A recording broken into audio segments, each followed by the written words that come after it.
Good morning viewers. ये आपणकर plot location जानते आप बोधे जो कटक गोपालपुर जानते आप गोपालपुर ओवरब्रिज रू जो बाड़ाघाट जो गुआखाई जो ब्रिजटा रोचे ब्रिज रू लेफ्ट टर्न आसला आपणकर से हार्डली 3 किलोमीटर आप डिस्टेंस हम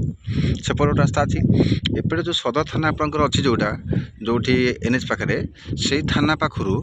तो आसले ये आप 1 किलोमीटर पड़ो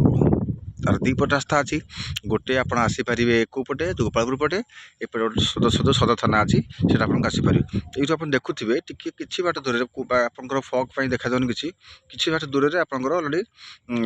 रास्ता सब रास्ता अलरेडी अच्छी एठी कौन एठी आपंकर बहुत सारा प्लॉट आपंकर अच्छी गोटे आपंकर देखो ए साइड सब आपंकर एसी प्लॉट अच्छी आगे आपंकर जनरल प्लॉट अच्छी ये आप देखो ये गोटे आपंकर प्लॉट भी अच्छी बहुत सारा प्लॉट आप देखो ये AC general plot fully available आपंकर अच्छी यहाँ सब जाक टोटाल आप घर बारी प्लॉट आपंकर अच्छी रोचे नियर बाय लोकेशन आपंकर एनएच रु बहुत बढ़िया लोकेशन देखो सब अलरेडी लोक प्रतिबासी कर सारे अलरेडी यहाँ को आप कंस्ट्रक्शन करेंगे पाखे भी आप घर पर सब अच्छे अलरेडी बहुत बढ़िया location interest person please call me thank you so much.